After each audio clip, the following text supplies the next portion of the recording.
Hello guys, hello.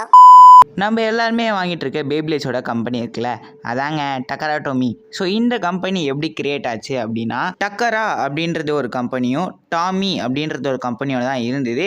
ரெண்டுமே வந்துட்டு பார்த்தீங்கன்னா டாய்ஸ் மேனுஃபேக்சரிங் பண்ணுற ஒரு கம்பெனி தான். இதில் உங்களுக்கு ஒரு டவுட் இருந்திருக்கும், ஏன்டா ஃபஸ்ட்டு ரெண்டு கம்பெனியும் வேறு வேறு கம்பெனி அப்படின்னு சொன்னேன் அப்படின்னு கேட்டிங்கன்னா, எஸ் இது வேறு வேறு கம்பெனி தான். பட் எதனால இவங்க ஜாயின் ஆனாங்க அப்படின்னா, அதுக்கு காரணம் பேப்ளேடு தான்.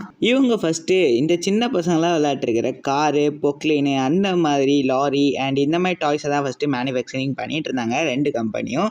ஒன்ஸ் இந்த பேப்ளேட் ட்ரெண்டிங்கில் இருக்கவும் இந்த பேப்ளேடை அவங்க மேனுஃபேக்சரிங் பண்ண ஸ்டார்ட் பண்ணாங்க. அதில் டக்கரா அப்படின்ற ஒரு கம்பெனிக்கு பயங்கரமான ஒரு லாஸ் கிடைச்சதுனால டாமி அப்படின்ற ஒரு கம்பெனி வந்து டக்கராவை காசு கொடுத்து வாங்கியிருப்பாங்க. அண்ட் சேம் டைம் இப்படி தான் டக்கரா டோமி அப்படின்ற ஒரு பிராண்டே உருவாச்சு.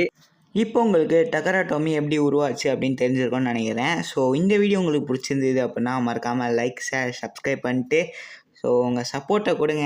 ஸோ இனிமேல் போடுற வீடியோஸ்க்கு. ஸோ அவ்வளோதான் இங்கே இதுதான் டக்கரா டோமியோட ஸ்டோரி. இப்படி தான் டக்கரா டோமி மேக் ஆச்சு. உங்கள் கருத்து என்ன அப்படின்றத மறக்காமல் கமெண்ட் பண்ணிட்டு போங்க. Bye guys.